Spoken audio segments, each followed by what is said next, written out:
Let me welcome you again to this morning brief. I appreciate that it's not very warm around here, but I think it keeps all of us awake. There was a bit of engagement from the birds around here, and I thought there was some distraction. But it is not about the birds, it's about the instructions that were given to them. I think the person who instructed the birds did not give them the correct time. Ladies and gentlemen, the safety of our people on our roads remain a matter of grave national concern. Despite sustained interventions over the years, road accidents and the injuries and loss of life they occasion continue to exert a heavy and unacceptable toll on our nation.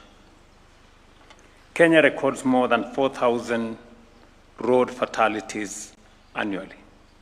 Last year alone, 5,009 deaths were reported on our roads, an increase, as was said by the Chief Justice, of 261 compared to the year 2024. These accidents and their ensuing fatalities and injuries cost our economy an equivalent of 5% of our GDP, translating to an estimated Kenya shillings 450 billion annually. During the 2025 festive season alone, 415 deaths were recorded. Just imagine, a 23% increase from the previous year. I am, however, encouraged that deliberate steps are already being taken to confront this challenge, a multi-sectoral approach. And for the first time, a coordinated interagency traffic justice model was successfully piloted during the 2025-2026 festive season under the framework of the National Council on the Administration of Justice. This initiative brought together enforcement, prosecution, and adjudication in a unified and a structured manner.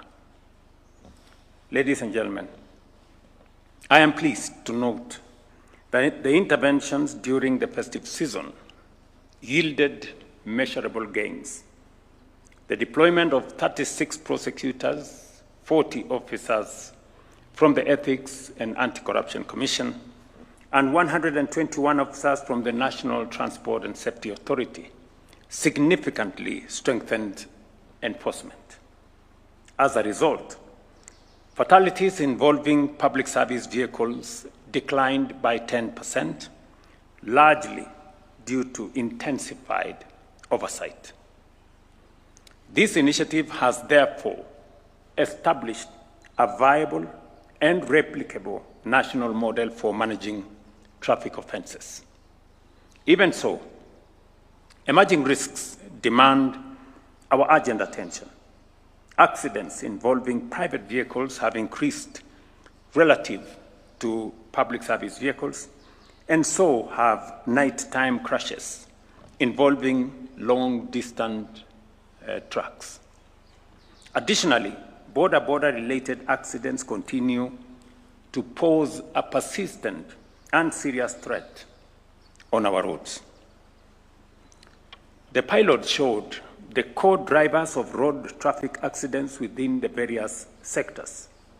Within the justice sector, key factors include weak enforcement, inadequate highway patrols, bribery across enforcement chain, lenient penalties that fail to deter offenders, poor interagency coordination, and gaps in post-crash response.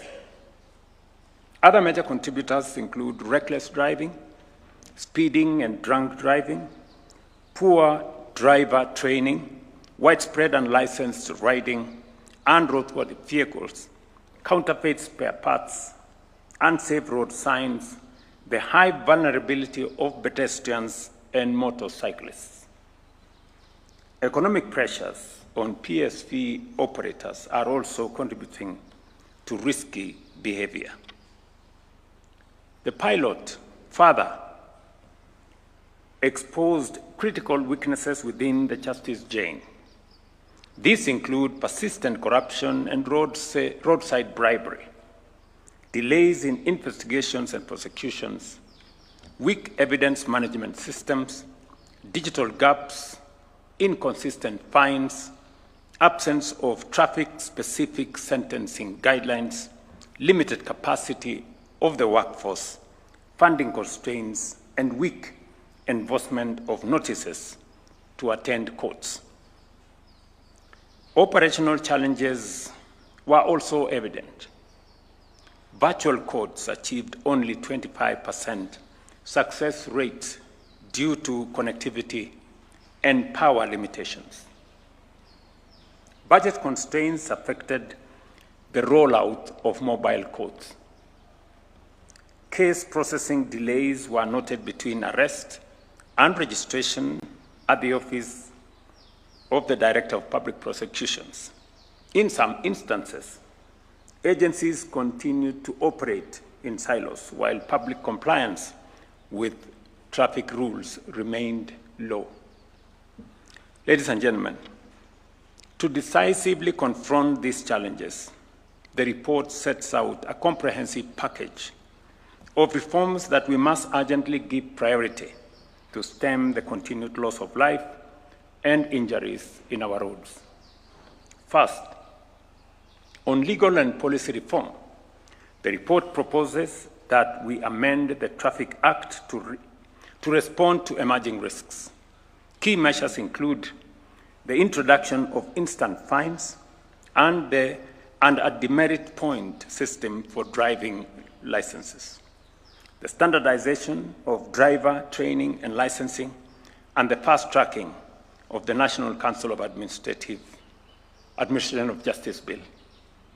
I think that's what the Chief Justice was saying, that it's now time that we have the NCAJ with its own statute that would help us coordinate better the actions of the different actors in this space. Second, on digital transformation, the report recommends the establishment of an integrated e-transport and traffic case management system, linking all relevant agencies. It also calls for the scaling up of automated ticketing, expanded deployment of CCTV and speed cameras, and the creation of a secure digital evidence management framework. Third, on police and integrity reforms, the report recommends the deployment of body-worn cameras for traffic officers, strengthened continuous vetting and integrity testing, enhanced anti-bribery mechanisms, and improved welfare, supervision, and working conditions for enforcement officers. Priority actions for non-justice sector agencies include fast-tracking the identification of black spots, particularly along the Northern Corridor and the Mombasa-Nairobi Highway. The report further calls for the adoption of safety by design principles in all new road projects and the expansion of pedestrian walkways, crossings, and dual carriageways. On vehicle and drivers, I note that the reports call for the strengthening of mandatory inspection of vehicles and motorcycles and the introduction of digital fatigue monitoring systems such as tachographs. It also recommends the requirement of defensive driver certification for PSV operators and the formalization of border-border operations through SACCO structures. Similarly, on emergency response, it is proposed that we establish additional trauma centers and ambulance response points along major highways alongside the strengthening of the golden hour response framework to save more lives. The way forward, therefore, is clear. Sustained high-level political leadership is indispensable. Road safety must be pursued through a whole-of-government and a whole-of-society approach. Dedicated financing mechanisms, including the operationalization of the National Road Safety Fund, must now be prioritized. As a country, we have made an important step through coordinated enforcement and traffic codes. However, rising fatalities, systemic corruption risks, infrastructure gaps, and weak digital integration make it clear that road safety reform must now move from pilot phase to full national transformation. And while at it, I listened very carefully to the report that was made by the Chief Justice. And there are 2 or 3 fundamental things that come to my mind. To cut down on all the things that we have said, from weak enforcement, to bribery, to court attendance, to backlog in our courts. I agree with the report and with the Chief Justice that some of these traffic offenses need to be moved to the realm of administrative interventions.